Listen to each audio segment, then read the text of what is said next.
Imagine a mountain that breathes, not metaphorically, not in the way a poet might describe an ancient peak wrapped in mist or a sleeping volcano trembling far underground. Literally, a mountain that inhales, that shifts, that pulls itself apart from the inside out, like something enormous and ancient has finally decided it's done waiting. Stone cracks, lava bleeds through the seams. And then, from the center of all that rupturing earth, something emerges. A figure, impossibly large, built from rock and fire and centuries of pure compressed fury. Chains still hang from its wrists, the chains that were supposed to keep it locked away forever, and those chains are now meaningless. Nothing is holding this thing anymore. That image, Kronos, king of the Titans, tearing himself free from Tartarus, is the beating heart of a movie that almost nobody stopped to take seriously. Wrath of the Titan, 2012, directed by Jonathan Liebesman. It cost $150 million to build, earned $302 million worldwide, and still managed to walk away with a 26% on Rotten Tomatoes and a general critical consensus that basically amounted to "watch something else." Roger Ebert gave it 2 stars. Todd McCarthy at The Hollywood Reporter called it relentlessly mechanical. It got a Razzie nomination. It was dismissed, shelved, and quietly filed away in the forgettable blockbuster sequel drawer, where studios put things they'd rather not think about. And yet, that breathing mountain, that lava titan, that crumbling Olympus and the family drama bleeding out underneath all that spectacle, it deserves a longer conversation than it got. So that's what we're going to have. Let's set the scene. Because Wrath of the Titans doesn't exist in a vacuum, and understanding when it arrived matters enormously for understanding what it was trying to do. March 30, 2012, 6 weeks before the Avengers permanently rewired what audiences expected from a blockbuster, 4 months before The Dark Knight Rises, 9 months before The Hobbit. Hollywood in early 2012 was in the middle of what you'd have to call a mythology arms race. Studios frantically trying to figure out which ancient stories could be reverse-engineered into franchises. Percy Jackson, Immortals, Thor. The question wasn't whether Greek and Norse myths belonged on screen. The question was, which version, which cast, how much CGI, and how many sequels could realistically be greenlit before audiences got tired of demigods? Clash of the Titans, 2010, had landed right in the middle of that rush. It made $493 million worldwide on a $125 million budget. Critics weren't exactly kind. The infamous post-production 3D conversion, crammed into about 10 days after Avatar proved that 3D was money, was a particular disaster, but audiences showed up anyway. Perseus, Medusa, the Kraken, release the Kraken. That line became a cultural shorthand before anyone had really processed whether the movie deserved it. Warner Brothers greenlit a sequel. And here's where things get genuinely interesting, because the sequel that arrived 2 years later makes a bet that most blockbuster follow-ups refuse to make. It doesn't just try to do the first movie bigger, it tries to do it differently. The story shifts its focus away from spectacle and leans into something that sounds almost absurd to say about a movie where a lava titan the size of a skyscraper destroys a battlefield with his bare hands. It goes emotional. It goes personal. It decides that the most interesting thing about Greek mythology isn't the monsters, it's the family. Whether that gamble pays off is the whole question this essay is built around. Jonathan Liebesman wasn't the obvious choice to helm a mythology epic. His resume coming in included Darkness Falls, a 2003 horror film, and Battle, Los Angeles, a found-footage alien invasion movie from 2011 that critics shredded but audiences embraced. Neither title exactly screams classical grandeur or operatic spectacle. But here's what Liebesman actually brings to Wrath, and it's something the film's detractors rarely acknowledge. He has a genuine instinct for chaos that feels real rather than choreographed. His action sequences, especially the ground-level battles in Perseus's village, the creature encounter in the forest, the claustrophobic fighting inside Tartarus, don't float above the carnage. They're in it. Handheld, urgent, occasionally disorienting. And in a genre where so many battle sequences feel like watching someone else play a video game, that tactile quality is actually a choice worth respecting. Alongside him, cinematographer Ben Davis, who would go on to shoot Guardians of the Galaxy 2 years later, brings a visual texture to the film that consistently goes unacknowledged in any conversation about it. The color palette is muted, ash gray, worn down. This isn't the bright, saturated fantasy world of a Marvel production or the amber-soaked grandeur of a Ridley Scott epic. It's a world that looks exhausted. The gods are losing their power. The walls of Tartarus are crumbling, and Davis shoots it all in a palette that makes you feel that decay before any character explains it. Tartarus itself is lit from below, volcanic orange cutting through deep shadow, And the contrast between that underworld and the dusty, human-scale mortal world above it tells you everything you need to know about what's at stake. That's not accident. That's craft. Then there's the cast, and this is where Wrath of the Titans quietly stacks a hand that most people forgot to look at. Sam Worthington, as Perseus, gets dismissed constantly, and not entirely without reason. He's not a showy actor, and the character as written doesn't demand pyrotechnics. But Worthington plays Perseus's reluctance with a specific, grounded specificity that fits the story's central idea perfectly. This isn't a hero who's eager to be a hero. This is a man who hung up the sword. When we find Perseus at the start of the film, he's a fisherman. He has a 10-year-old son named Helios. He's cooking breakfast. He's trying, really, genuinely trying, to be mortal. And Worthington carries that exhaustion, that deliberate smallness, in a way that actually works if you're watching for it instead of waiting for him to be somebody else. GW. Liam Neeson, as Zeus, is doing something more interesting. He's playing power in decline. Zeus at the beginning of this story is already weakening. The prayers that fuel the god's divinity are drying up as humanity loses faith. And Neeson doesn't play him as a god. He plays him as a father who knows he's running out of time and doesn't know how to say it. There's a scene where Zeus visits Perseus's home, and the weight Neeson brings to that quiet, domestic moment, a god standing in a fisherman's kitchen asking his half-human son for help, is more affecting than anything the spectacle delivers. It shouldn't work. It absolutely works. Ralph Fiennes, as Hades, completes the divine family triangle, and his arc is the film's most quietly brilliant idea. Hades in Clash of the Titans was the obvious villain, dark, scheming, the god of the underworld doing underworld god things. In Wrath, the screenplay does something smarter with him. It asks, what if Hades resents being the villain? What if the god who got assigned the worst job in all of creation, ruling the realm of the dead, feared and avoided for eternity, has actually been waiting for someone to see him as something other than the bad guy? Fiennes plays that resentment and that longing simultaneously, and in the film's third act, when that resentment finally tips towards something like grace, it's genuinely moving. And then there's Edgar Ramirez as Ares, the actual villain of the piece, Zeus's son who feels overlooked and underloved and makes catastrophically bad decisions as a result, and Bill Nighy as Hephaestus, the fallen god who's been living alone on a hidden island for centuries and has gone, charitably speaking, a little off the rails. Nighy gets maybe 25 minutes of screen time and manages to be the most entertaining 25 minutes in the movie, which tells you something about both the character and the actor. This is a cast. This is Liam Neeson, Ralph Fiennes, Sam Worthington, Bill Nighy, Edgar Ramirez, Rosamund Pike, Toby Kebbell, and Danny Huston. On paper, that's a remarkable collection of talent for a movie that critics treated like disposable product. So, what's the film actually about? Strip away the Cyclops battles and the shifting labyrinth and the lava titan and the ancient weapons that fuse together to form the Spear of Trium. Strip all that away, and what you have is a story about 4 generations of fathers and sons.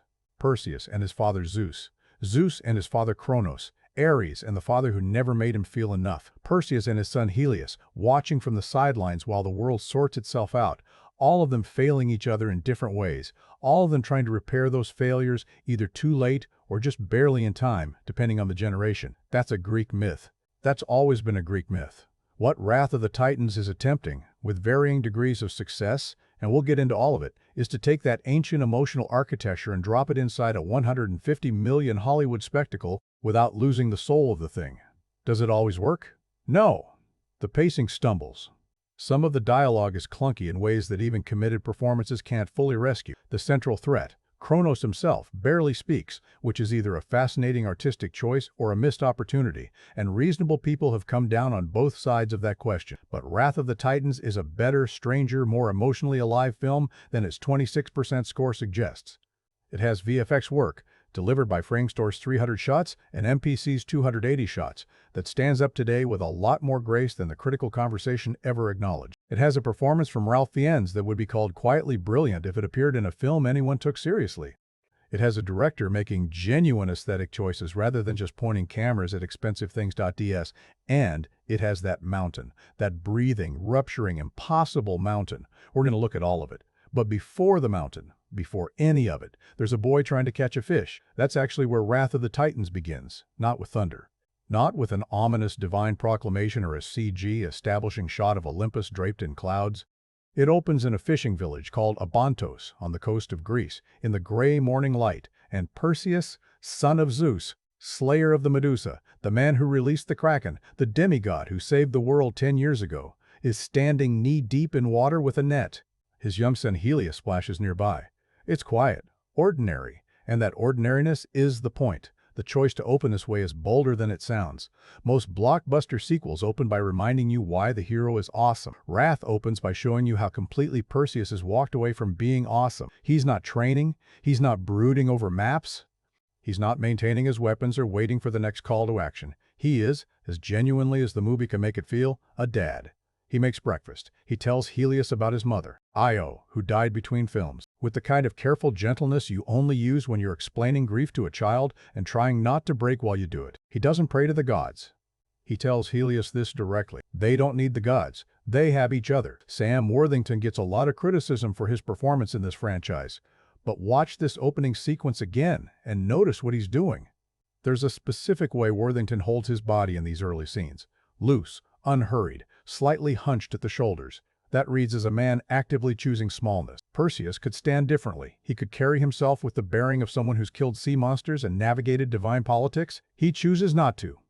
That physical choice is a performance decision, and it's the right one, because the whole story depends on you believing that Perseus has genuinely tried to leave all of that behind. He hasn't, of course. You can't. That's the first lesson the film teaches us. And it does it economically, in about 4 minutes of screen time before Zeus ever shows up. And then Zeus shows up, not in a blaze of divine light, not announcing himself from the sky with thunder and spectacle. He appears at the edge of the village like an old man who's been walking for a long time, which, on one level, is exactly what he is. Liam Neeson plays this entrance beautifully understated. Zeus is dressed in worn, simple clothes, his divine armor nowhere in sight, and there's a tiredness in him that operates completely separately from the "I am the king of the gods" energy you'd expect from the role. He looks, if you're watching closely, like a father who doesn't know how to start a conversation with a son.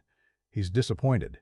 The exchange between them is the first real indication that this sequel has ambitions beyond its predecessor. Perseus doesn't want to hear it. Zeus needs to say it anyway. The world is changing. The prayers that sustain the gods' power are thinning. Humanity is praying less, believing less, and without belief, the Olympians are weakening. Divine power isn't automatic. It's transactional.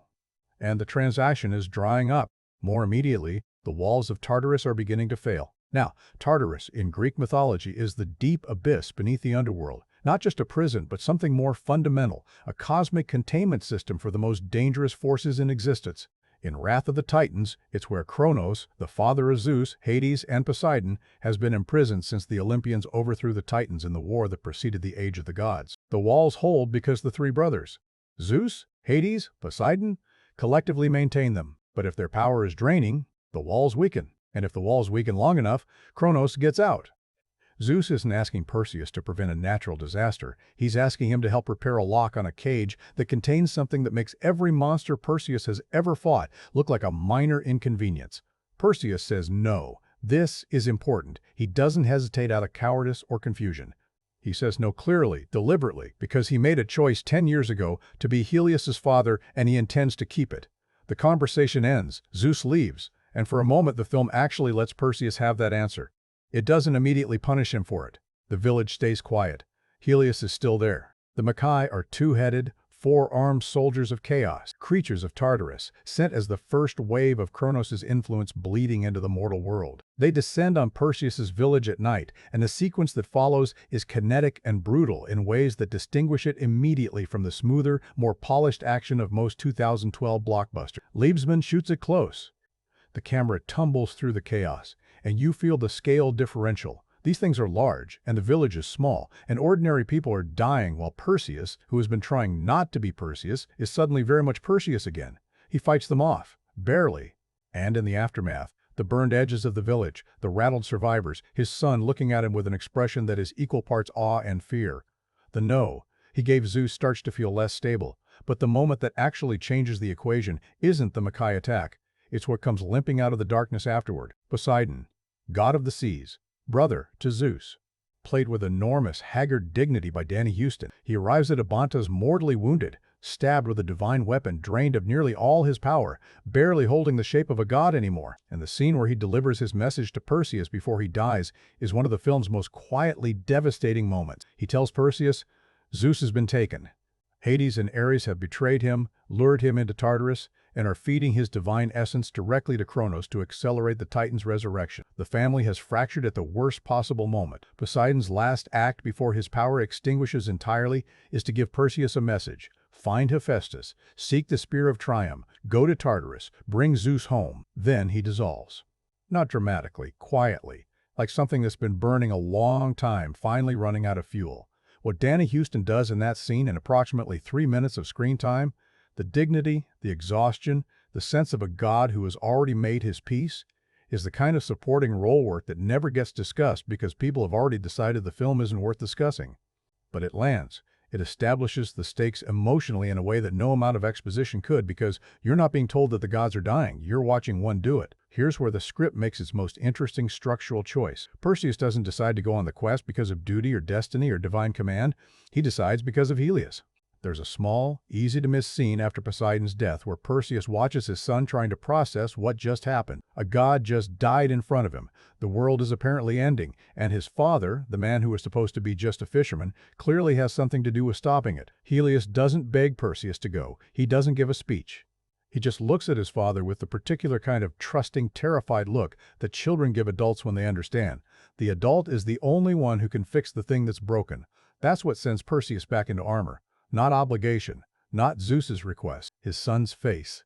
And the film earns that motivation because it spent the entire opening establishing what Perseus wants his son to have: a father who stays, a world that stays intact, a life that doesn't get hijacked by divine drama. Those are the same want. Protecting Helios means going, so he goes.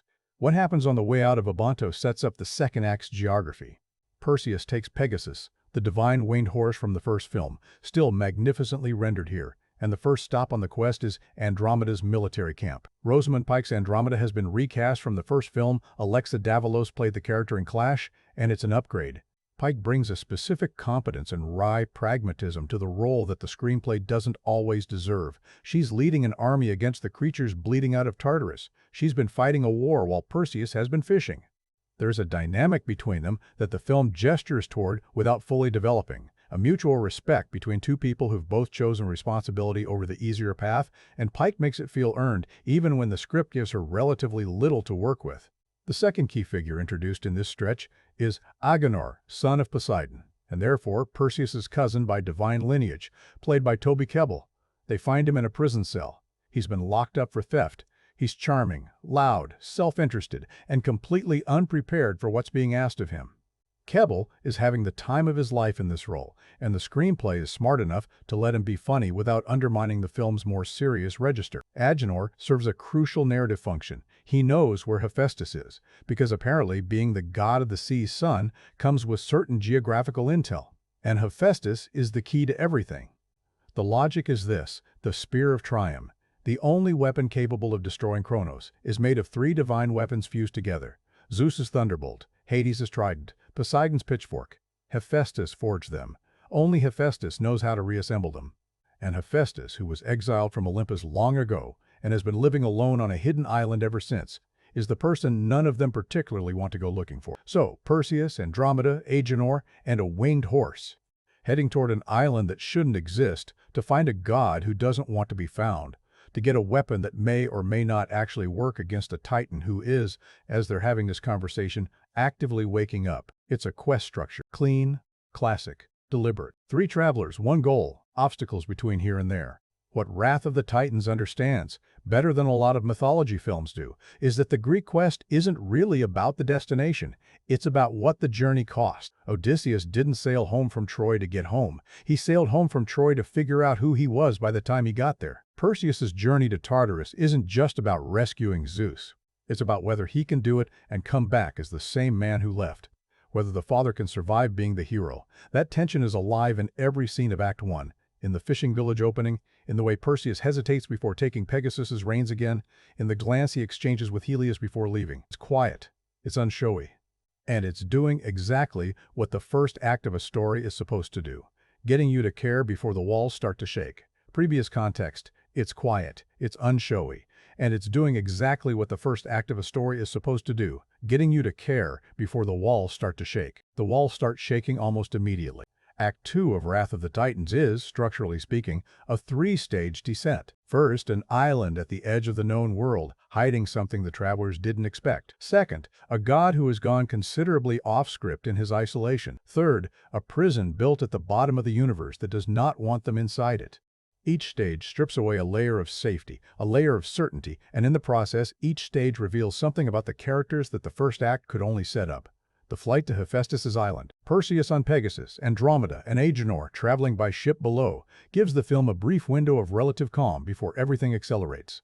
It's in this interlude that Agenor's function in the story becomes clearer. Toby Kebbell plays him as someone who is used to navigating situations with charm and bluster because he's never had anything more substantial to offer. He's Poseidon's son in name, but he grew up without divine attention, without training, without anyone investing much in what he might become. He talks constantly. He makes jokes at the wrong moments. He volunteers information about himself that nobody asked for. And underneath all of that noise, there's a loneliness that Kebbell slides in so quietly you almost miss it. Agenor wasn't wanted by Olympus. He's not particularly wanted on Earth either. He was in prison when Perseus found him, remember? He's tagging along on a mission to save the world, partly because he knows where Hephaestus lives, and partly because he has nowhere else to be. That's a small, specific sadness that the film doesn't underline or explain. It just lets Kebbell carry it, and he does, between every joke. The island they're looking for isn't on any map. That's the point.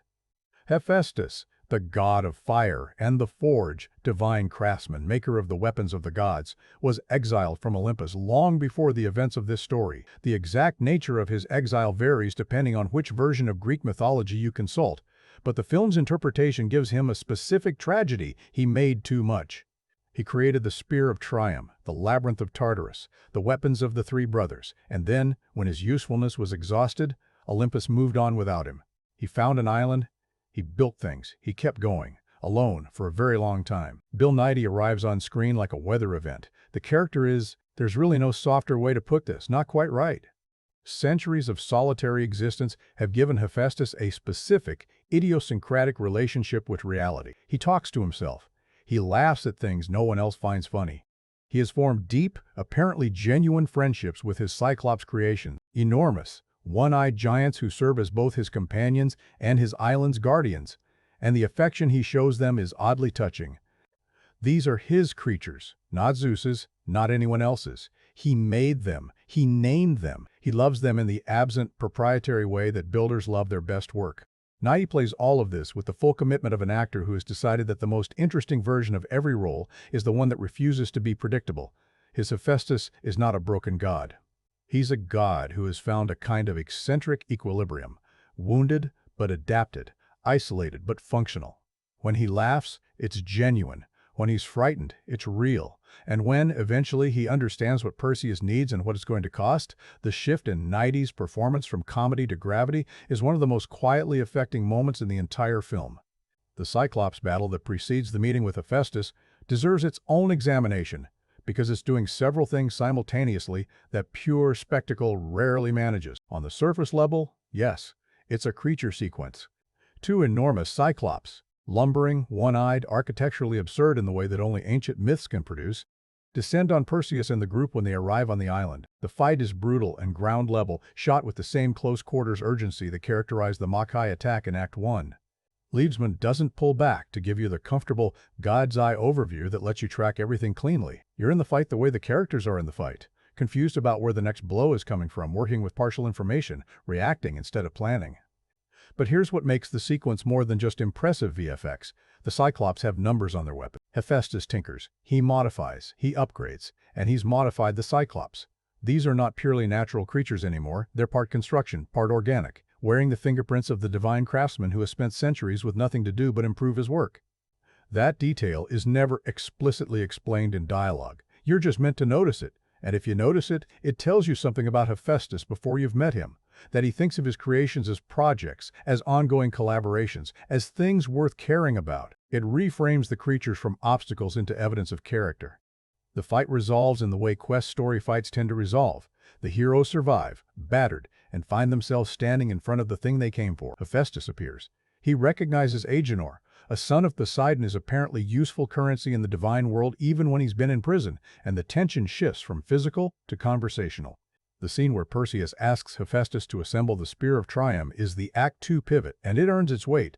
Hephaestus already knows what they need. He built the thing. He built all the things, all the pieces. Zeus's thunderbolt, Hades' trident, Poseidon's pitchfork, each weapon originally forged separately and engineered to combine. He built the Labyrinth of Tartarus that they'll have to navigate. He built the lock, which means he knows exactly how bad it is that the lock is breaking. When Perseus lays the weapons on the forge table, there's a moment where Hephaestus just looks at them with an expression that's equal parts pride and grief. These are his, in the deepest sense of the word his, and they've been used and damaged and separated, and now someone is asking him to put them together for a purpose he never designed them for. Nai plays that beat in near silence, a god who made beautiful things, watching them come back to him broken. The forge sequence itself is visually exceptional. The island's volcanic heat, the divine weapons responding to Hephaestus's touch with specific, differentiated light. The thunderbolt crackles white and sharp, the trident pulses oceanic blue, the pitchfork burns with a darker underworld amber, and the combination shot where the three weapons fuse into the spear is one of the film's purest moments of design elegance. It doesn't need a musical crescendo. The visual does the work. But what follows the forge is what the scene was actually building toward. Hephaestus tells them that he knows the way into Tartarus. He built it. He can guide them through the labyrinth. And then, almost casually, with the specific matter-of-factness of someone who has already made the decision and is past the point of reconsidering it, he tells them what it's going to cost him. His divine essence, the remaining thread of godhood he's been maintaining in his island exile, will need to be burned as a sort of key. He'll stop being a god. He'll stop being much of anything. He says this the way Nai says most things in this performance, sideways, lightly, with the barest acknowledgement of the enormity of what's being discussed. And it works precisely because he doesn't dramatize it. A god choosing his end while Agenor looks uncomfortable and Perseus doesn't quite know where to look. It's the second time in the film that a god dies in front of these characters, and the film is thoughtful enough to make them both different. Poseidon went with grandeur, with the dignity of a divine life reaching its term. Hephaestus chooses. That distinction matters. And then they go into Tartarus. The labyrinth in Wrath of the Titans is one of the most imaginative production design achievements in the film, and it's almost never mentioned in any discussion of the movie. The concept is a prison that constantly reconfigures itself. Walls shift and rotate. Corridors that existed 30 seconds ago no longer exist.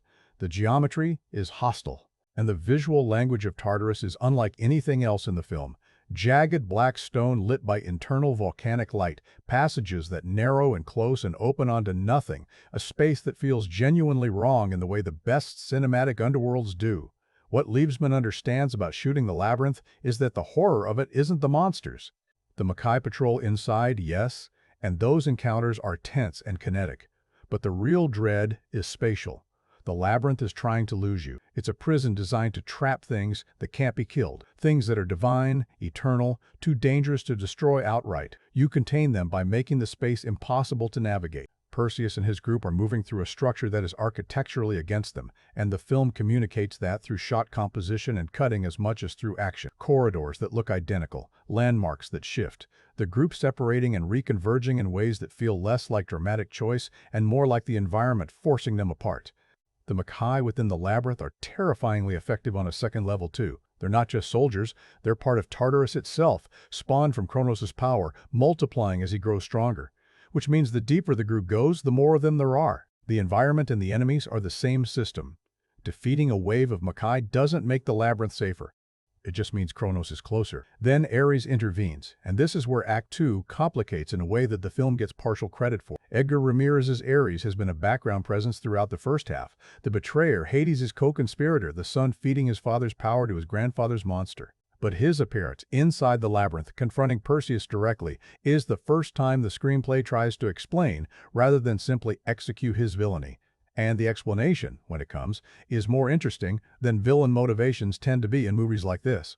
Ares resents Perseus, but not for the reasons you'd expect. Not pride, not competition, not divine territory. He resents Perseus because Zeus loves Perseus. He resents him because Zeus, who could barely find 5 minutes for his divine son, apparently found room in his ancient heart for the demigod fisherman. That asymmetry, a full-blooded god feeling less seen than a half-human outsider, is specific and psychologically credible in a way the film's marketing never emphasized. Ramirez plays the resentment as something barely controlled. Ares isn't cold. He isn't calculating. He's furious in the way that people are furious when they've been trying for centuries to earn something that someone else received without trying. The confrontation between him and Perseus in the labyrinth isn't just a fight sequence. It's a conversation between two people who had the same father and got completely different versions of him. Perseus wins this round, barely, and Ares retreats, not defeated, just delayed, saving the full reckoning for the end of the film. What the group finds at the center of Tartarus stops the film briefly and intentionally in its tracks. Zeus is chained to an enormous stone formation deep in the prison's core. He's barely recognizable. The divine power that has been drained from him, fed directly to Kronos, accelerating the Titan's waking, has reduced him to something close to mortal. He's thin. The lightning that characterizes him in every other scene of the film is simply absent. Liam Neeson plays Zeus at this point not as a diminished god, but as a specific kind of broken father, someone who knows his children did this to him, one in hatred and one in resentment, and who has had nothing to do while chained to a wall except think about what he did to produce children capable of this. Perseus finds his father like this. There's a moment where neither of them speaks, and the silence does more than any dialogue could. The son who didn't want to make this journey, looking at the father who asked him to make it, both of them understanding that something is being repaired here and something is being broken, and which is which isn't entirely clear yet. That ambiguity, whether rescue is also confrontation, whether saving someone also means forcing them to face what they've done, is the emotional engine of the story's final act. It drives everything that follows. And Wrath of the Titans plants it here, in the dark, at the bottom of the universe, with chains and silence and two actors who are good enough to make you feel the weight of it without a single word of explanation. The walls keep shifting. Kronos keeps growing. The spear is assembled. Zeus is barely standing. Now they have to get out. Previous context. The walls keep shifting. Kronos keeps growing. The spear is assembled. Zeus is barely standing. Now they have to get out. Getting out is the problem. Tartarus was designed, remember, by the same man who just burned himself away to open its door. Hephaestus built the labyrinth to keep things in, to disorient, to confuse, to make navigation structurally impossible. And now, with Kronos' power surging through the prison walls, the place is actively accelerating its own reconfiguration. Passages close faster. The volcanic light that served as a dim navigational reference is intensifying, which paradoxically makes everything harder to see. The group, Perseus, Andromeda, Agenor, and a Zeus who can barely stay upright, is moving through a structure that is simultaneously collapsing and rearranging, trying to find an exit that keeps changing location. Liebsman shoots the escape with an almost suffocating urgency. There's no space to breathe between cuts. The camera is handheld and close, and the Makai that pursue the group through the shifting corridors feel less like antagonists and more like symptoms. Expressions of Tartarus' panic response as its prisoner gets closer to free. The sound design here is genuinely exceptional. The grinding of stone against stone, the deep geological vibration of something enormous stirring far below, the way those sounds layer underneath the immediate noise of the fight, it gives the sequence a texture that goes beyond action movie chaos. It feels like the earth itself is rejecting the group's presence. What sells the sequence emotionally isn't the action, though. It's Zeus. Liam Neeson's performance in The Escape has a specific physical register that's doing something important. Zeus is holding himself together through willpower alone. He's leaning on Perseus, literally, at points, and the dynamic that creates is quietly extraordinary. The son who didn't want to come is now physically supporting the father who asked him to. That's not just blocking, that's the relationship resolving itself through action rather than dialogue. Every step Zeus takes with Perseus' help is an acknowledgement, wordless and earned, of what it means to need someone you failed. They make it out. The light of the mortal world has changed. What they emerge into is a landscape already transforming under Kronos' influence. The Greek countryside, ordinarily sunlit, agricultural, human-scaled, is being overrun by Makai in numbers that dwarf anything the first half of the film suggested. Andromeda's army is holding a defensive line at a coastal plain, but holding is generous. They're slowing the inevitable. The ground in the distance is cracking. There's heat on the horizon that shouldn't be there. And at the edge of everything, behind the distant mountains, something enormous is beginning to emerge. The battle sequence at the coastal plain is Wrath of the Titans at its most confidently cinematic. Liebsman pulls back here. He has the budget and the canvas, and he uses both, and the result is a sequence that operates on multiple scales simultaneously. Close up, individual soldiers fighting Makai and the kind of brutal, ground-level choreography the film has been practicing all along. Medium, Perseus, moving through the battlefield like a force of nature, the Spear of Trium in hand, carving through the creatures with the specific efficiency of someone who has accepted, finally, what he is. Wide, The whole plain, the whole army, the growing mountain of fire on the horizon, the scale of what's coming. Ben Davis's cinematography in this stretch is the best work in the film. The shot of Perseus mounting Pegasus and riding the horse through a gap in the phalanx, the soldiers parting to create a lane, the wings spreading, the angle dropping low to catch the ground rushing past, is genuinely beautiful. Not impressive, for a blockbuster beautiful, actually beautiful. Composed with the instinct of someone who knows that spectacle is most effective when it's earned by geometry. But the battle has to pause for the reckoning. Ares is there, still furious, still unfinished. The confrontation between Perseus and Ares on the battlefield is the film's most overtly emotional action sequence, and it works because both Worthington and Ramirez are committed to playing what it means rather than just executing what it looks like. Ares comes at Perseus, not with the strategic calculation of a military god, but with the desperate, imprecise anger of someone who has been carrying something too long. He's fighting his brother, half-brother technically, but close enough for their father's love.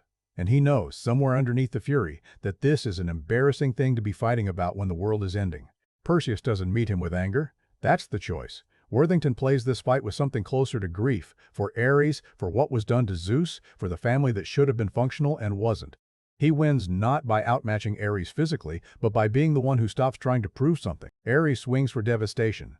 Perseus swings to end it.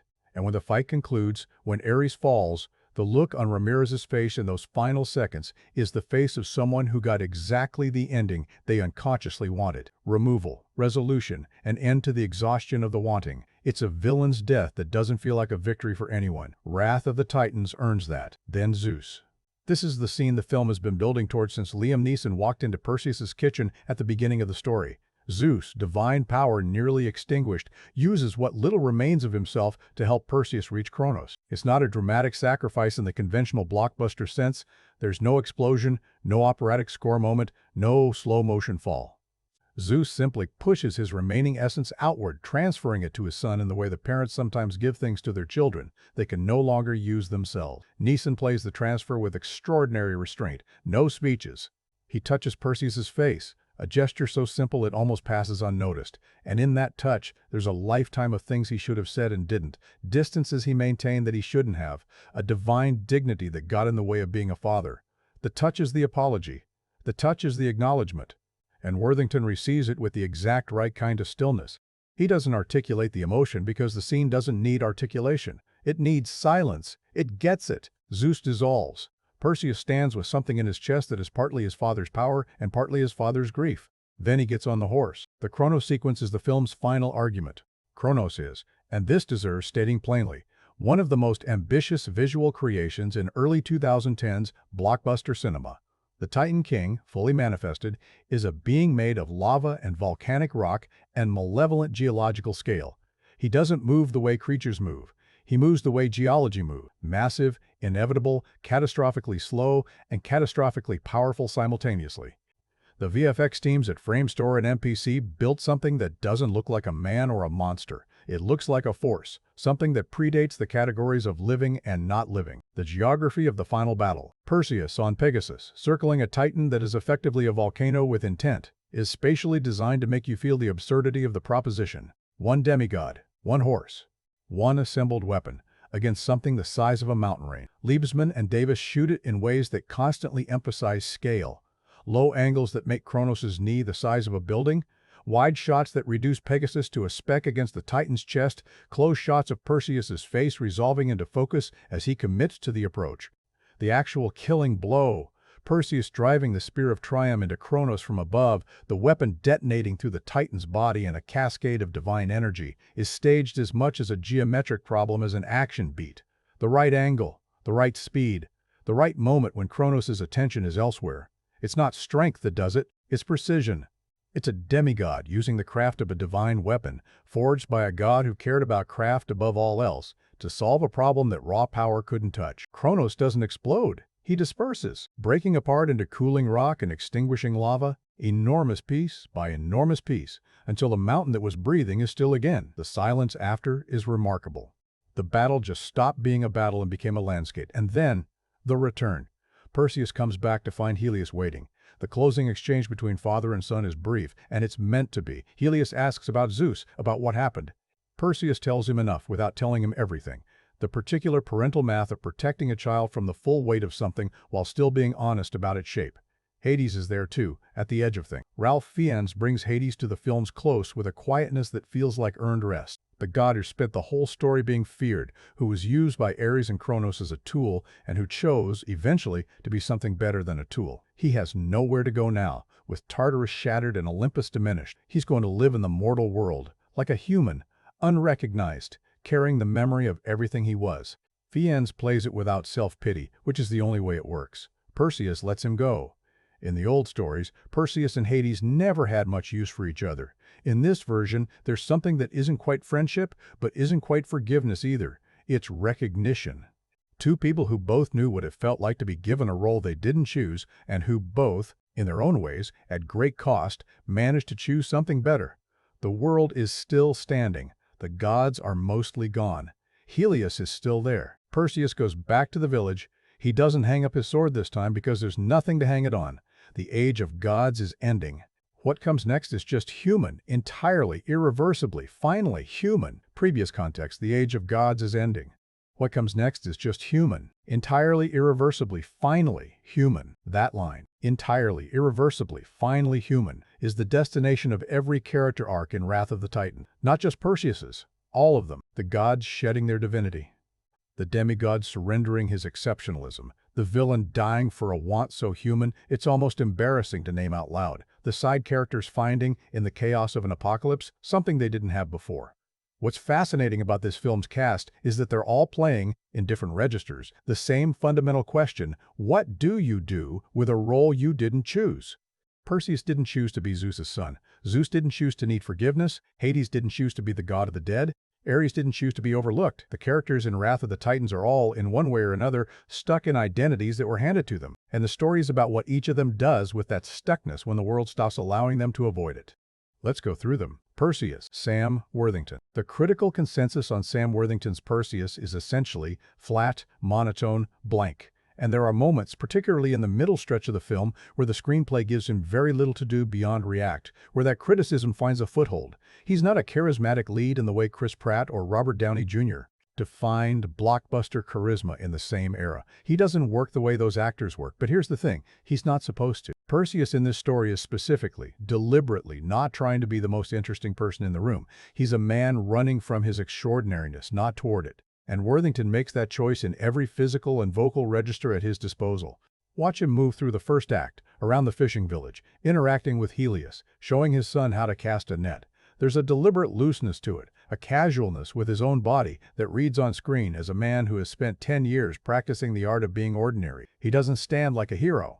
He doesn't speak with the projected authority of someone accustomed to being listened to. He's been trying to take up less space, and the performance reflects that trying. The arc from that man to the one who flies straight at a lava titan on a winged horse is the engine of the whole movie, and the arc works because Worthington makes the starting point genuine.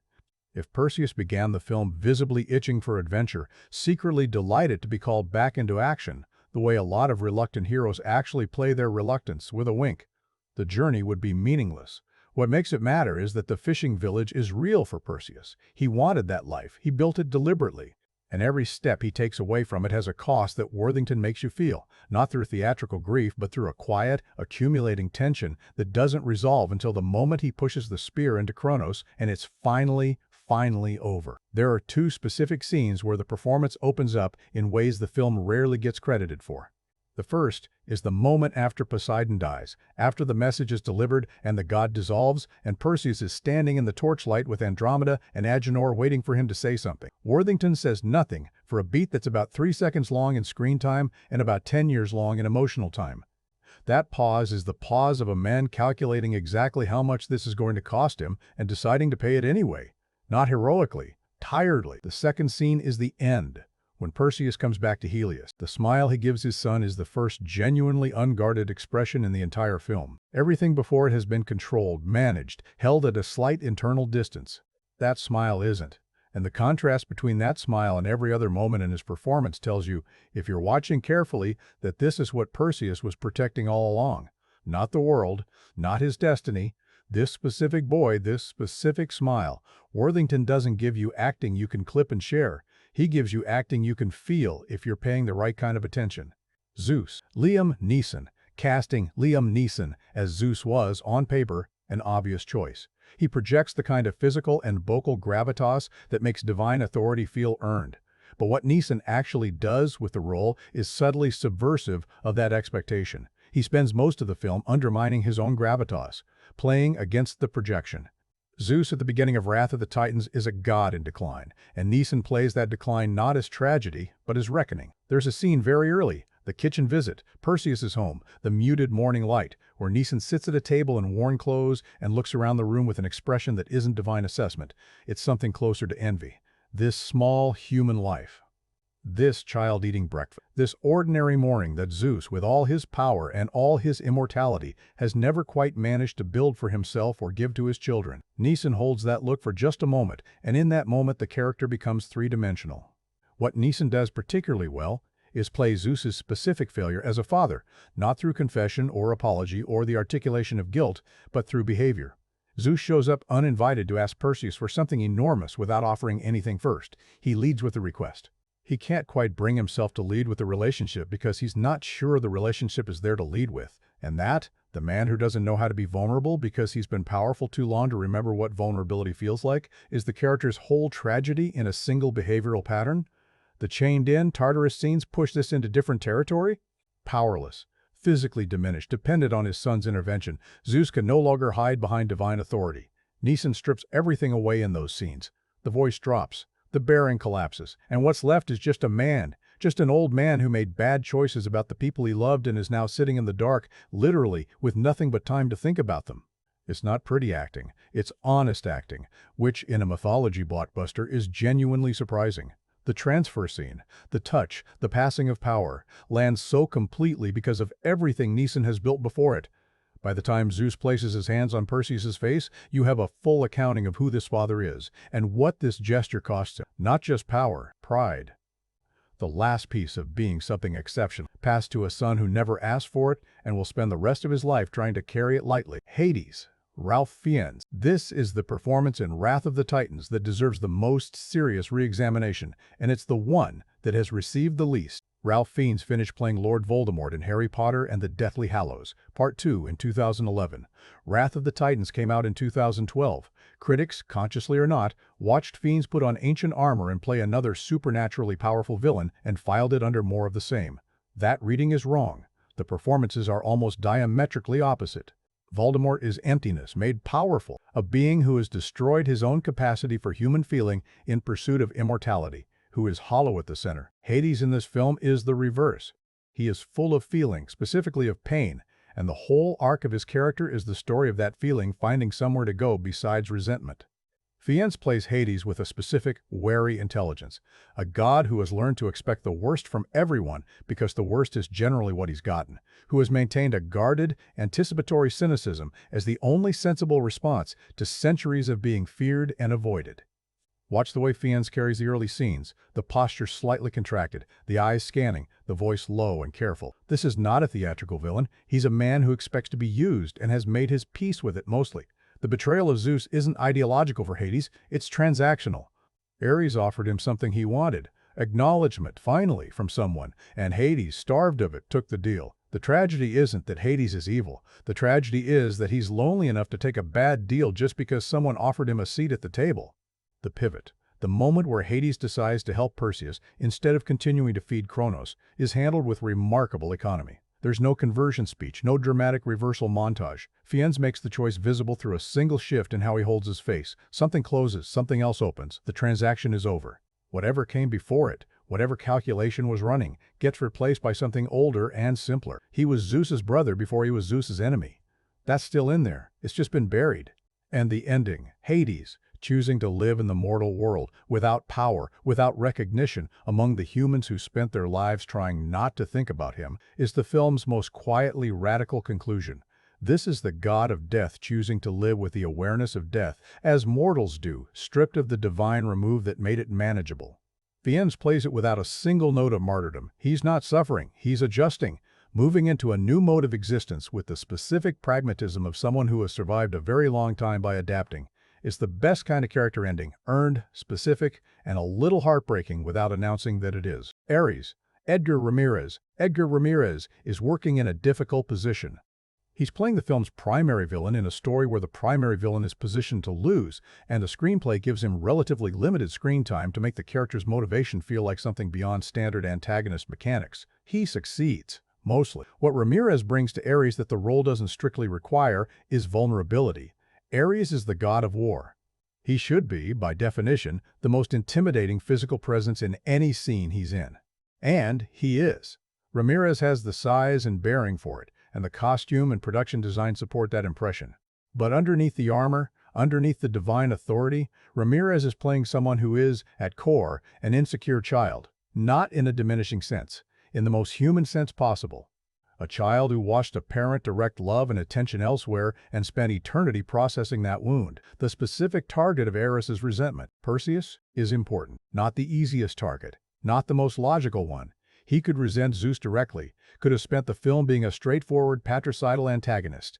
Instead, Ramirez plays Ares as someone whose anger has displaced. He can't quite let himself hate Zeus fully, because he still wants something from Zeus, still wants the version of fatherly recognition that he suspects might theoretically be available if only the competition were removed. So he aims at Perseus, who is safer to hate because Perseus doesn't represent lost hope. He represents stolen hope.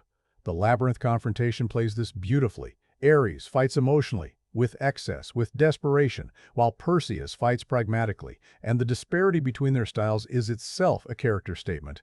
Ares is still trying to prove something. Perseus stopped trying to prove anything the moment he accepted that what mattered wasn't the proof but the outcome. Ramirez doesn't get enough movie. That's the honest limitation. The screenplay needed another scene, maybe a direct conversation between Ares and Zeus, played out fully rather than through action, to let the character breathe. What's there is compelling. What's missing is the space that would have made it devastating. Agenor, Toby Kebbell.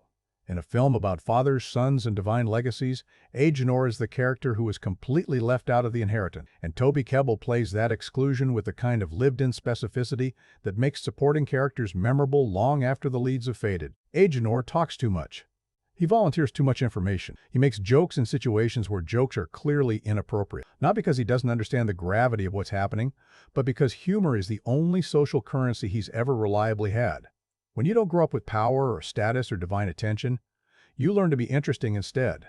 Kebbell understands this about the character without the screenplay ever stating it, and the performance is built on that unspoken foundation. There's something genuinely touching about the way Agenor relates to the divine lineage he never benefited from. He's Poseidon's son. He has the credential. He has none of the capital. And rather than being bitter about it in the way Ares is bitter, with fury and self-destruction, Agenor has made a kind of light peace with it. He uses the connection when it's useful, shrugs it off when it isn't, and gets on with the business of being a charming nuisance in a world that wasn't designed with him in mind. His bravery in the Tartarus sequence is real, and Kebbell makes sure it registers as real rather than plot function. When Agenor does the thing that needs doing, the calculated risk, the covering maneuver, the moment where the self-interested thief steps up, it doesn't feel like a screenplay beat. It feels like a person discovering something about themselves under pressure. That's acting. Kebbell would go on to play Koba in Dawn of the Planet of the Apes and become one of the most interesting motion capture performers working. The DNA of what makes him fascinating in those roles is visible here. The specificity, the internal life, the gap between what the character says and what the character feels. Agenor is a small role done exceptionally well, which is its own kind of achievement. Andromeda and Hephaestus, the essential supporting architecture. 2. Supporting characters deserve attention as a pair, because what they share is the function of providing moral clarity in a story where the major figures are mostly complicated. Rosamund Pike's Andromeda is the film's most underwritten significant character. The screenplay never quite decides whether she's a love interest, a military commander, or a symbolic bridge between Perseus's heroic past and his domestic present. And yet Pike makes her present in every scene in ways that exceed what's on the page. The pragmatism is there in how she handles the troops. The intelligence is there in how she listens to plans before endorsing them. There's a dryness to Pike's delivery in some of the ensemble scenes that suggests Andromeda has been doing this, fighting monsters, managing crises, refusing to flinch, for so long that she stopped being impressed by any of it. That's a whole character history expressed through tone. Pike does it in scenes that last 90 seconds. It's effortless, and because it's effortless, it's easy to miss. Bill Nighy's Hephaestus operates in a completely different register, broader, funnier, more theatrical, but serves a complementary emotional function. Where Andromeda provides horizontal stability, someone reliable beside Perseus on the journey, Hephaestus provides vertical depth, a look backward into what the divine world was before it started failing. He was there when the weapons were made. He was there when the labyrinth was designed. He carries, in his eccentric, isolated person, the full history of what the gods built and what they threw away. The relationship between Hephaestus and his Cyclops is the film's warmest detail. These enormous creatures, who the audience is primed to read as monsters, as obstacles, as things to be defeated, are, through Nighty's interactions with them, revealed to be something closer to family. He names them. He checks on them. The affection is unstaged and genuine. And in a film about family failing at every divine level, Zeus and his sons, Kronos and his children, the whole fraying generational web of Olympus. Here is the exiled craftsman who built a family out of what he had available. Cyclops and solitude. It's a little devastating if you look at it directly. The character architecture as a whole step back from the individuals. And look at what Wrath of the Titans has actually assembled. You have a protagonist who wants to be smaller than his destiny, a father who gave power to everyone except the people who needed love, a brother who got the worst job in existence and held a grudge about it for eons, a son who read his father's absence as preference for a rival and burned the world down about it, a craftsman who was used and discarded and made beauty anyway, a woman who kept fighting while everyone else was managing their feelings, a thief who found, deep in a supernatural prison, that he was braver than he knew. That's not a cast of characters. That's a family, in the broadest, most dysfunctional, most recognizable sense of the word. None of them chose each other. All of them need something from each other. And the resolution of the film isn't a military victory or a divine restoration or even a clean emotional catharsis. It's a scattered, imperfect, hard-won recalibration. People finding slightly better versions of how to be themselves, alone or together, going forward. Greek mythology has always been about exactly this. The gods as mirrors for human weakness, human longing, human failure. Wrath of the Titans, earnestly, imperfectly, with occasional clunky dialogue and a blockbuster budget and a 26% Rotten Tomatoes score, is doing Greek mythology correctly. Not in spite of being a Hollywood action film. Through it. That's the most interesting thing about the characters in this movie. They're not just action figures arranged against a spectacular backdrop. They're the Greek myths, looking back at a previous context. They're not just action figures arranged against a spectacular backdrop. They're the Greek myths, looking back at it. And if the Greeks are in the story, the filmmakers are in the frame. Because here's what gets lost in every dismissive review of Wrath of the Titan. The technical execution of this film is, in several specific and verifiable ways, extraordinary. Not extraordinary for what it is. Not impressive, given the material. Extraordinary, by the standards of any blockbuster released in 2012, a year that included The Avengers, The Dark Knight Rises, and Skyfall. The people who built this movie, the cinematographer, the VFX artists, the production designers, the sound team, the director, were operating at the very top of their craft, and they were doing it in service of a story that the critical world had already decided wasn't worth examining. That's worth correcting. So let's look at what they actually built, one element at a time. Ben Davis and the Language of Decline. Cinematography in blockbuster films tends to operate on one of two registers. The first is the clean digital brightness of a Marvel production. High contrast, saturated colors, a visual grammar designed to feel approachable, optimistic, safe. The second is the desaturated, graded toward gray grimness that defined post-Dark Knight action cinema. Muted tones, handheld texture, a visual language that signals seriousness by removing pleasure from the image. Ben Davis does neither of these things in Wrath of the Titans. What he does is more specific and more interesting. He builds a palette that communicates the story's central idea before a single word of dialogue delivers it. The world in this film looks exhausted, not grim, not apocalyptic, tired. The Greek landscape has the color of old stone and dry earth, ochre and ash, and the particular amber of late afternoon light that has been working all day and is running out. The sky is rarely blue. It's hazy, frequently overcast, sometimes pale to the point of whiteness. The world is losing its divine brightness and has been for some time. This is a choice that operates subliminally. You don't consciously register it as information. You feel it, a low-level unease, a sense that the environment itself is telling you something is wrong before any narrative mechanics confirm the diagnosis. That's what color grading is supposed to do at its best, not decorate the image but participate in the story. Davis's palette participates. The contrast between the mortal world's exhaustion and Tartarus's volcanic energy is where the cinematography becomes genuinely bold. The underworld in Wrath is not dark in the conventional sense. It's not shadowy or gothic or dimly lit in the way cinematic underworlds typically signal death and danger. It's lit from below by geological heat, with the specific orange-red of lava visible through cracks in the floor and walls. The color is warm, which is counterintuitive and, because it's counterintuitive, deeply unsettling. Heat that should be comforting becomes menacing because it's in the wrong place. Davis understands that the uncanny isn't always about darkness. Sometimes it's about light that shouldn't exist where it does. Within individual sequences, Davis's shot construction is consistently more deliberate than casual viewing suggests. The approach to the Hephaestus Island, the ship moving through coastal fog, the gradually emerging shape of the island's volcanic peak, is built in a series of progressive reveals that manage scale and dread simultaneously. The camera starts wide, pulling the subject toward the horizon, then moves progressively closer as the island becomes more defined, each cut tightening the frame as the destination gets more real and more ominous. It's a classical construction. It works because classical constructions work. Davis doesn't reinvent the approach. Shot. He executes it with the confidence of someone who knows why it was invented. The battle sequences of the coastal plain show a different facet of Davis's toolkit. He has 3 visual scales to manage simultaneously: close combat, unit tactics, and the horizon-level presence of Kronos. And the editing rhythm he and director Liebsman establish moves between these scales with a regularity that the audience unconsciously learns to track. You always know, approximately, where you are in the spatial geography of the battle, even when the cuts are fast.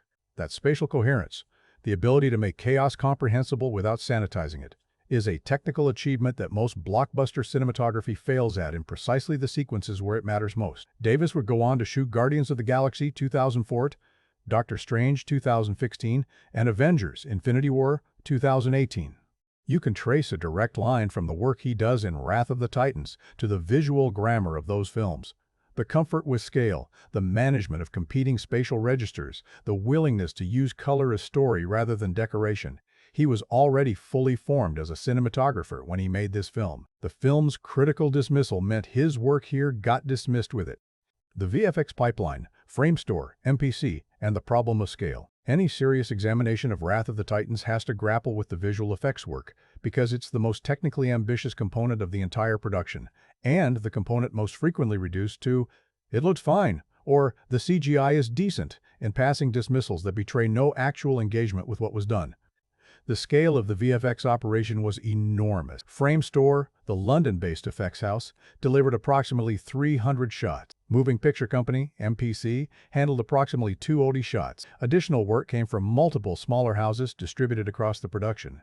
In total, the VFX pipeline for Wrath of the Titans involved hundreds of artists working across multiple continents, building assets that ranged from the relatively contained environmental extensions, creature integration, to the outrageously ambitious Kronos. Let's start with the Makai, because they're the film's most frequently deployed creature and the clearest demonstration of how the VFX team approached the challenge of making mythology feel physical rather than digital. The Makai, 2-headed, 4-armed warriors spawned from Tartarus, presented a specific design problem. They needed to read as threatening at close range, where individual encounters happen, while also reading as a credible army in the wide shots that establish the scale of Kronos' threat. A creature that works in one context often fails in the other. What reads as terrifying up close becomes visually incoherent at distance, and what registers as a credible mass at distance loses its menace in close quarters. The Frame Store team solved this by giving the Makai a movement design that operates effectively at both scales. Up close, they're erratic and unpredictable. The 2-headed biology creates a fighting style that looks genuinely alien, with the heads functioning at slightly different tempos, the 4 arms creating attack vectors that human opponents can't instinctively counter. At distance, in the wide battle shots, they move in patterns that read as organized chaos, flowing and swarming rather than marching in formation, which makes them visually distinct from human armies while still conveying coordinated threat. The Cyclops on Hephaestus' island are a different achievement. They're built at a scale that requires constant spatial management. Every shot in the Cyclops encounter has to calibrate the size relationship between these enormous creatures and the human characters without letting the scale discrepancy become comical. The VFX team, working with Davis's ground-level camera positions and Liebsman's insistence on physical chaos, managed this by keeping the Cyclops partially obscured for much of the sequence. You get pieces of him, a foot, a shoulder, the sweep of an arm, before you get the full creature in frame. By the time you see a Cyclops at full scale, you've already assembled its dimensions in your mind through fragments, which means the reveal confirms rather than introduces. And confirmation is always more satisfying than simple presentation. But the crown jewel, the achievement that the entire VFX production was building toward, is Kronos. Kronos is not a man-shaped monster. This is the first and most important thing to understand about how the Framestore team approached the design. The Titan King is built from geological material, lava, rock, volcanic matter in various states of cooling and reheating, and he moves with a momentum that is calibrated to something much larger than living creatures typically achieve. The movement simulation alone was a multi-month technical challenge. How does a being made of molten rock walk? How does it reach? The answer the team arrived at draws on fluid dynamics and erosion modeling as much as creature animation. Kronos doesn't stride, he flows. The lava matter that constitutes his body behaves according to thermal physics, cooling slightly at the extremities, remaining fluid at the core, cracking and resealing as he moves. It's geology with intent. The emergence sequence, Kronos tearing himself free from the volcanic mountain, required simultaneous simulation of multiple physical systems, the rock structure of the mountain fracturing under internal pressure, the lava behavior as the Titan's body pushes through solid material, the environmental effects, smoke, ash, debris, that would realistically result from a geological event of that scale, and the Titan's own body physics, which needed to interact convincingly with all of the above. The fact that this sequence reads as a single, coherent, physically plausible event, rather than a collection of separately simulated systems awkwardly composited together, is a genuine technical accomplishment. The final battle with Kronos pushes the scale further. Perseus on Pegasus against a creature that is effectively a mountain range is a spatial problem that has no natural cinematographic reference point. How do you make an audience feel the scale of something that dwarfs the entire frame? The solution Davis and the VFX team arrive at is relentlessly comparative. Every shot of Kronos at scale includes something human-sized in frame, even if it's just a speck, to give the eye a reference point. Pegasus, which is itself a large animal, reads as tiny against Kronos. The human soldiers, visible in the wide shots of the battlefield, read as points of light. The mountain from which Kronos emerged reads as small beside him. This cascading scale comparison, each reference point dwarfed by the next, creates a cumulative sense of magnitude that no single shot could deliver alone. Production design. Building a world that's coming apart. The production design team, working under production designer Charles Wood, faced a challenge that is distinct from but related to the VFX team's problem.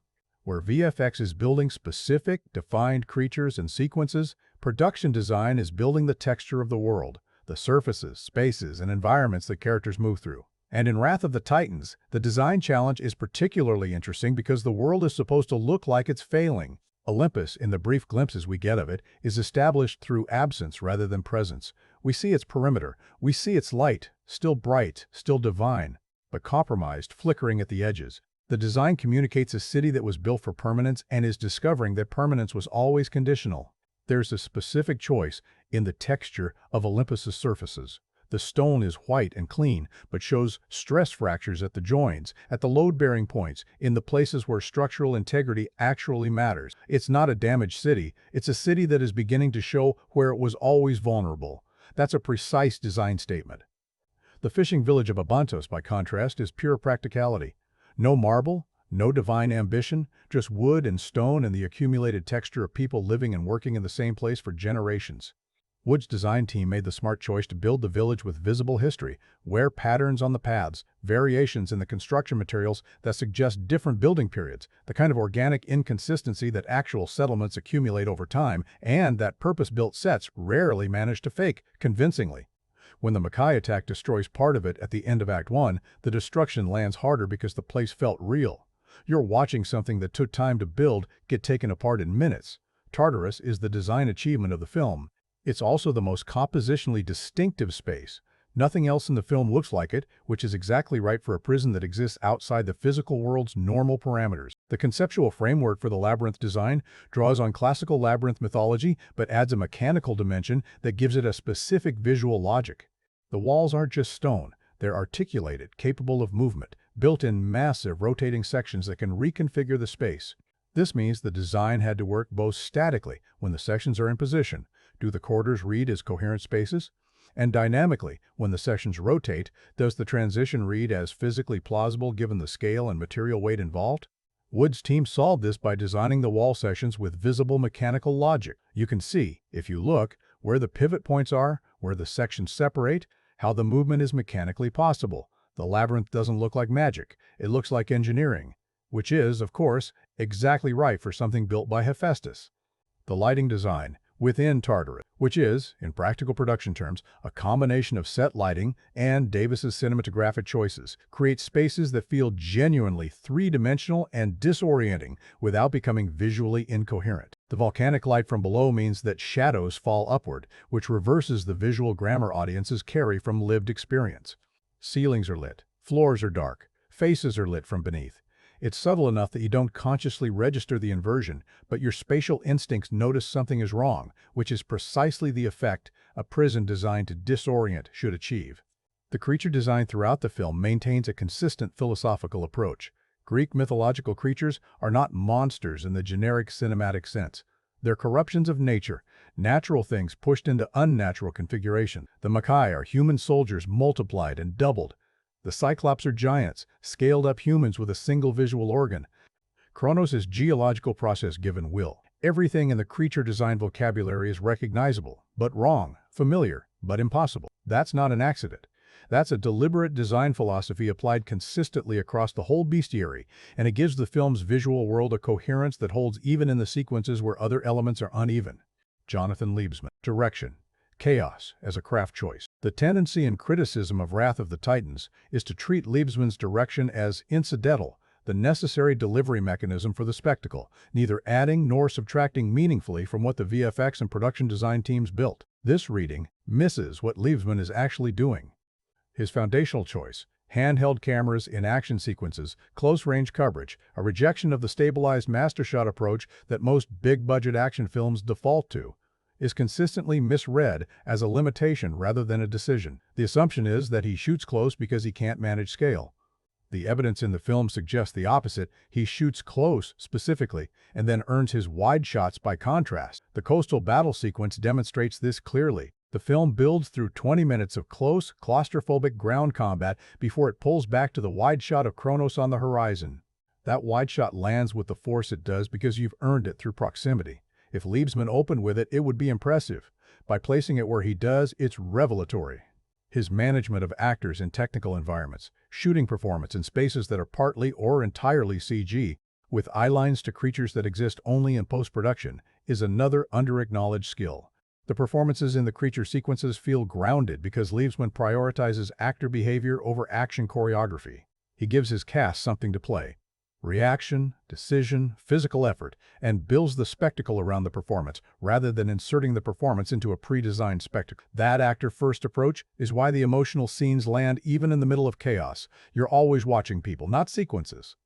Javier Navarrete's score, The Sound of Failing Divinity. Javier Navarrete, who composed the haunting score for Guillermo del Toro's Pan's Labyrinth in 2006, brings a specific sensibility to Wrath of the Titans that separates it from generic blockbuster scoring.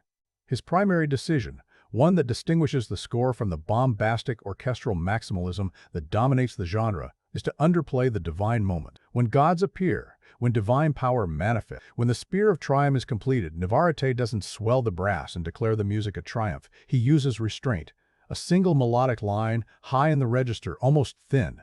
The thinness is the point.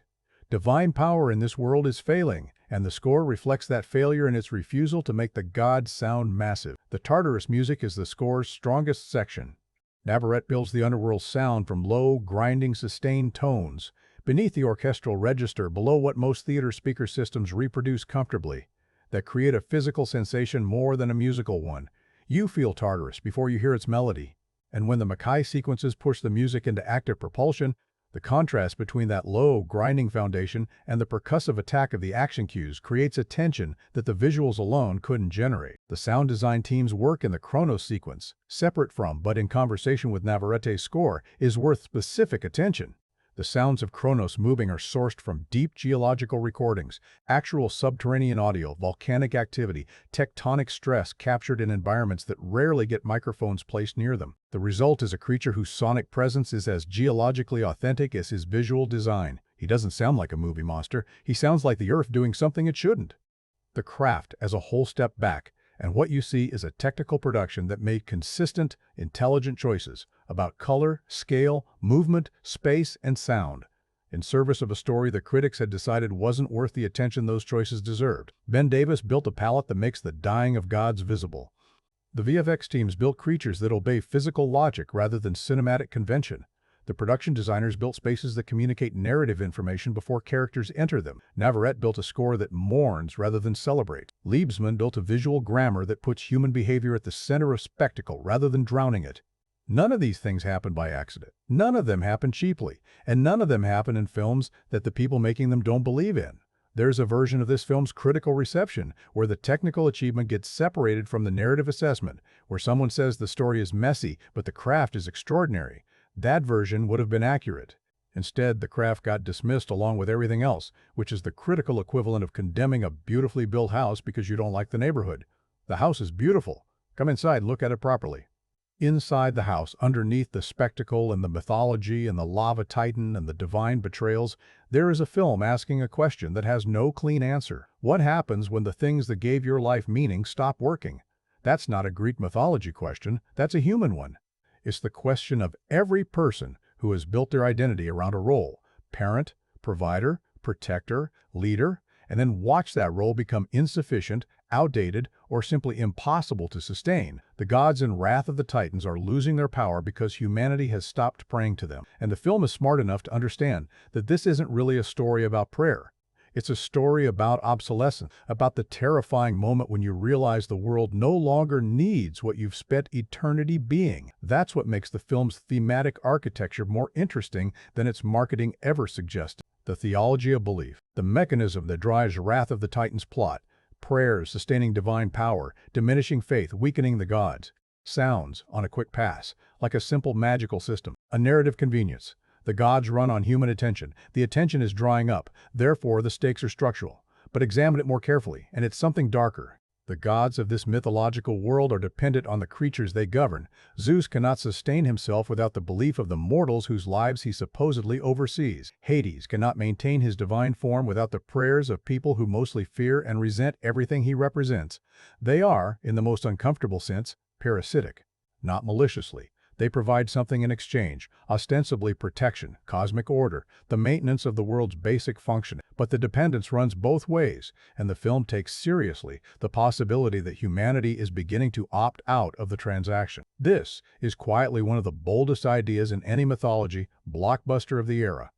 Most films in this genre treat the gods as simply powerful. They exist, they act, their power is a given. Wrath treats divine power as contingent, earned, or rather continuously re-earned, through relevance. The moment the gods become less relevant than the problems humans face day to day, the moment a fisherman in a coastal village decides that praying to Zeus matters less than catching enough fish to feed his son, the divine apparatus begins to fail. Perseus's refusal to pray at the start of the film isn't irreverence, it's a philosophical position. He has decided, through lived experience, that divine intervention is not something he wants to continue relying on. He survived the events of Clash of the Titans with his own body, his own choices, his own commitment. The gods were involved, yes, but in ways that cost him as much as they gave him. Io died. His village was threatened. The human cost of divine entanglement was documented and personal. Perseus's atheism, and that's what it is, functional atheism, is the rational response of someone who has done the accounting and decided the gods aren't worth the invoice. The film doesn't punish him for this position. In fact, it confirms it. By the end, the gods are mostly gone, and the world, changed, diminished in some ways, freed in others, continues. Humanity doesn't collapse when Olympus fades, it adjusts. Perseus's fisherman philosophy turns out to have been prescient. Power, inheritance, and what gets passed down. Greek mythology is, at its foundation, a literature of inheritance. The stories are almost always about what passes from generation to generation. Power, curse, obligation, trauma, and whether the inheriting generation can break the pattern or whether the pattern breaks them. Wrath of the Titans builds its thematic structure on exactly this question. But it complicates it in ways that the original myths rarely do because it gives agency to both ends of the generational exchange. It's not just about what the older generation does to the younger, it's about what the younger generation chooses to do with what they've been given. Kronos gave his children, Zeus, Hades, Poseidon, a world to govern. But he gave them that world by being overthrown, and the circumstances of the inheritance, rebellion, imprisonment, the violent assertion of a new order over an old one, poisoned the gift. You can't receive something through violence and carry it without the violence being part of the thing you're carrying. The Titan War is not just backstory in this film. It's the wound at the root of everything. Zeus, receiving the world through revolt, passed that model of inadequate parenting downward. He gave Ares divine status but not emotional availability. He gave Perseus demigod power but not presence. He gave Hades an eternal job but not recognition. The specific textures of his failure as a father are different for each child, but the failure is consistent. Zeus distributed the external goods of divine parenthood, power, position, protection, while withholding the interior one, attention, acknowledgement, the plain declaration that a child matters as a child, not just as an heir or an instrument. Ares' betrayal is the cost of that withholding, and the film is careful to position it as consequence rather than simply villainy. Ares didn't become dangerous because he was evil. He became dangerous because the most powerful being in the universe couldn't find the time, across centuries of existence, to make his son feel sufficiently seen. That's a human tragedy dressed in divine costume. Perseus, receiving this pattern, this long, multi-generational inheritance of parental inadequacy, makes the conscious choice to break it. Every decision he makes about Helios is the anti-Zeus decision. He stays, he shows up, he teaches his son with his hands in the water with time. When he has to leave, he leaves with acknowledgement. When he comes back to the child, not to the status of fatherhood. He is trying, with everything he has, to be the version of a father that no one in his divine lineage managed to be. That's not a mythology story. That's a story about the specific, difficult daily work of choosing not to repeat what was done to you. Mortality as the point. There's a thread running through the entire film that doesn't announce itself. It requires active attention, but once you see it, it restructures everything. Every significant character in Wrath of the Titans is moving toward mortality, not death, toward the condition of mortality, toward the state of being finite, temporary, subject to time and loss and the irreversibility of things. Zeus loses his power and, in the final act, his life. Hades survives but gives up immortality in any meaningful sense. He becomes a person living in the world rather than a god governing it. Poseidon dies. Hephaestus chooses his end. Ares dies. Kronos is destroyed. The divine order that has organized the cosmos for the entire span of recorded mythology is, by the end of this film, essentially over. And Perseus, the demigod, the man who is literally half immortal by nature, chooses the mortal half. He chooses Helios and the fishing village and the small life over the divine inheritance that Zeus tried to transfer to him in those final moments. He accepts the power that gets passed to him because he needs it to finish the job, but he doesn't build an identity on it afterward. The morning after Kronos falls, Perseus is a father. That's his choice. That's the only identity he's interested in maintaining. The film's relationship with mortality is unusual for its genre because it doesn't treat death as a catastrophe to be prevented. It treats the movement toward mortality as something closer to honesty. The gods pretended to be permanent, and the pretense was always a fiction. The mortals always knew they were temporary, and that knowledge, the Greeks understood this. The original mythmakers encoded it deeply. That knowledge is what makes human love and human effort meaningful. You care because it ends. You try because you might fail. You love because the person you love will die, and so will you. Perseus choosing humanity isn't resignation. It's the film's central philosophical statement, delivered not in dialogue but in the act of going home. The Greek myth engine.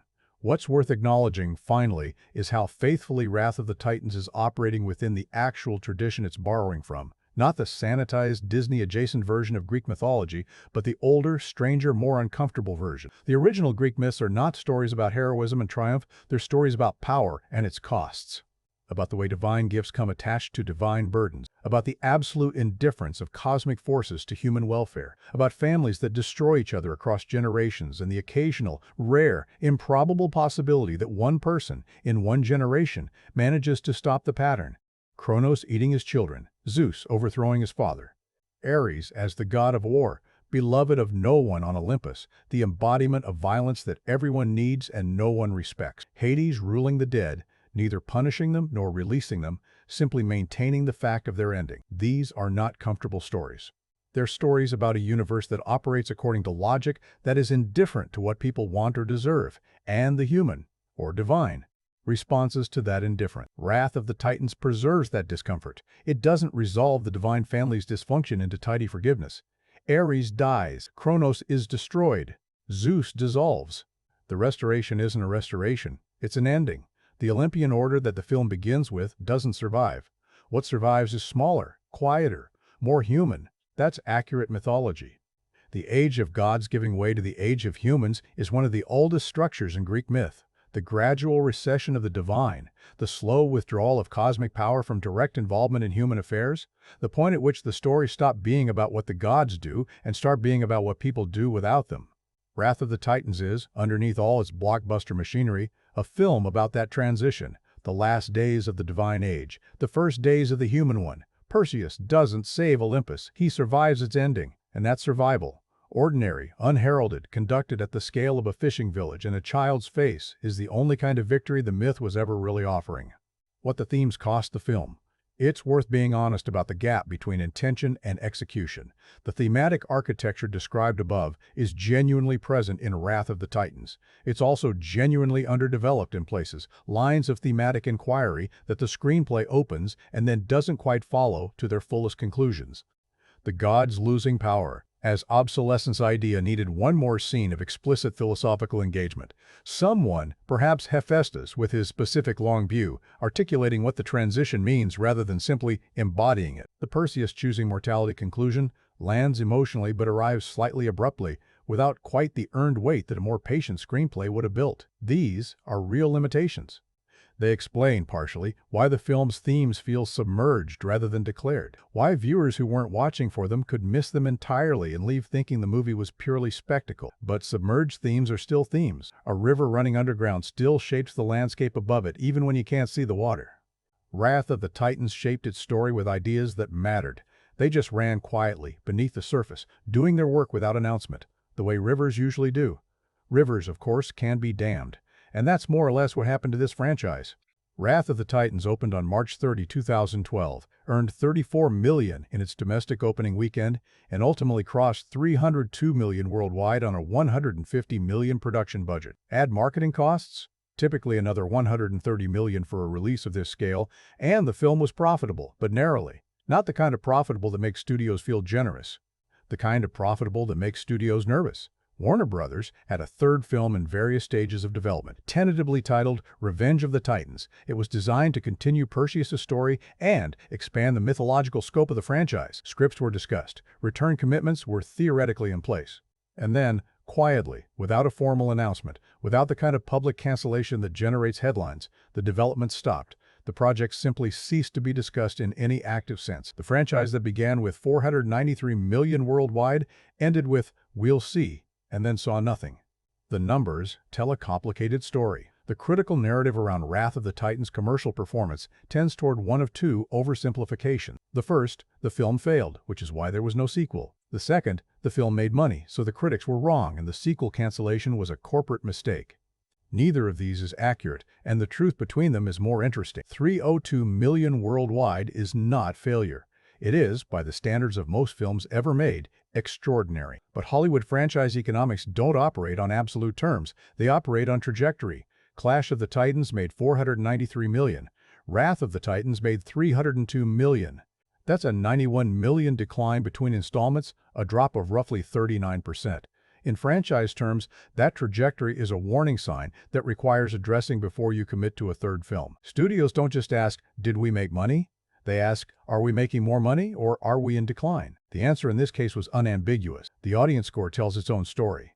On Rotten Tomatoes, critics landed at 26%. Audiences, people who bought tickets, who showed up voluntarily, who evaluated the film on their own terms rather than against a professional critical framework, gave it 52%. That's not a massive endorsement, but it's double the critical score, and it suggests a gap between how professional critics and general audiences experience the film. Critics were measuring it against their expectation of what a prestige mythology epic should be. Audiences were measuring it against whether they had a decent time. On the audience metric, it passed. On the critical metric, it failed decisively. The franchise died somewhere in the space between those two verdicts. The mythology wave recedes. Wrath of the Titans arrived at the crest of a wave that was already breaking. The mythology blockbuster moment of the early 2010s, Clash of the Titans, Immortals, Wrath, Percy Jackson, was a genuine genre phenomenon, driven by the post-300 conviction that ancient worlds could support franchise-scale spectacle. By mid-2012, the wave was visibly receding. The Avengers arrived 6 weeks after Wrath and demonstrated, conclusively, that the future of spectacular blockbuster cinema belonged not to myths borrowed from antiquity, but to myths invented by comic book writers in the 20th century. Marvel's universe had its own gods, Thor, Loki, the Asgardians, and they came pre-packaged with decades of audience investment, interconnected narrative infrastructure, and a corporate strategy that individual mythology adaptations couldn't replicate. The lesson the industry took from Wrath of the Titans, fairly or not, was that Greek mythology couldn't sustain a modern franchise. That lesson may have been wrong. The film's specific commercial underperformance had causes that were particular to this production. The diminished goodwill from Clash of the Titans post-conversion disaster, the marketing that emphasized spectacle over the emotional story the film actually told, the competition from a release calendar that included two of the most anticipated films of the decade within months of it. A different film, with different marketing, in a different release window, might have landed differently. But industries don't run controlled experiments, they run precedents. Wrath of the Titans became the precedent for Greek mythology franchises underperform, and that precedent closed a lot of doors for a lot of years. What the film left behind. The direct franchise legacy is thin. The third film never materialized. The cast scattered. Sam Worthington continued working steadily in projects that largely failed to capitalize on his Avatar fame. Liam Neeson moved fully into the action. Thriller lane that Taken had opened for him. Ralph Fiennes expanded his range into comedy and authorial prestige work. Edgar Ramirez built the substantial career his talent had always warranted. The indirect legacy is more interesting. Ben Davis's work on Wrath contributed to the visual language he brought to the early Marvel Cinematic Universe. The Framestore artists who built Kronos took that large-scale geological simulation experience into subsequent productions. Production designer Charles Wood's approach to building worlds that communicate their own deterioration influenced a generation of production designers working in fantasy. These are quiet legacies, tributaries, not rivers, but they're real. What's also real, and this is something that has grown more visible in the decades since the film's release, is the gradual critical reassessment that happens eventually to most dismissed blockbusters. Wrath of the Titans has accumulated a quiet appreciation among viewers who return to it without the burden of 2012's expectations. On film discussion forums, in the corners of cinephile culture that specialize in reassessing overlooked work, the film comes up with surprising frequency and surprising warmth. Not as a misunderstood masterpiece, nobody is making that argument, but as a film that was more thoughtfully constructed than its reputation suggests, and more emotionally genuine than the critical consensus ever acknowledged. The Hades arc gets discussed. Liam Neeson's kitchen scene restraint gets discussed. The Kronos VFX gets discussed as a technical benchmark for what geological simulation could achieve in pre-2015 digital filmmaking. These are not the conversations a film generates if it's purely mechanical product. They're the conversations a film generates when people who weren't watching it in the right frame of mind the first time watch it again and find something they missed. What it means. Now, Wrath of the Titans exists now in a specific, slightly melancholy category, the film that tried harder than it was credited for, in service of a franchise that didn't survive long enough to benefit from that trying. It asked genuine questions about obsolescence, about inheritance, about the specific pain of watching the things you built begin to fail. It assembled a cast of remarkable actors and gave most of them something real to play. It employed hundreds of craftspeople who did work that stands up against anything the era produced. And it did all of this while carrying the weight of a predecessor. Audiences were ambivalent about and a critical environment that had already written its review before the lights went down. The gap between what this film attempted and how it was received is not the most dramatic injustice in blockbuster film history. There are worse cases. Films of genuine brilliance that got buried, reputations that took decades to recover. Wrath of the Titans isn't in that category. It's a flawed, occasionally clunky, genuinely ambitious piece of studio filmmaking that deserved a more considered audience than it received at the time. The Mountain, revisited. Remember that image. The mountain that breathes. The Titan waking from a prison built specifically to hold him, chains snapping from wrists that are larger than buildings, lava and rock, and ancient fury reassembling itself into something that hasn't been free in an eon. That image is still there. It didn't diminish because the critics dismissed it. It didn't become less ambitious because the sequel was canceled. It didn't stop being one of the most technically audacious sequences in early 2010s blockbuster cinema because the film around it scored 26% on a review aggregator. Art doesn't need institutional validation to exist. Films don't need critical consensus to matter. Wrath of the Titans told a story about what happens when the things that gave your world meaning begin to fade, when gods lose their power, when fathers fail their children, when the structures you depended on prove more temporary than you were promised. And then it told that story again in reverse, about a man who looked at all of that fading and chose, deliberately, to care about something small enough to hold in his hands. A sun, a village, a morning. The mountain is quiet now. The chains are broken. The age of gods is over. But somewhere in Abantos, a fisherman is teaching his boy how to cast a net. The water is cold. The morning is ordinary. The world is entirely, imperfectly, stubbornly still here. That's not nothing. In the oldest stories, the ones that survived because they were true in the ways that matter, that's everything.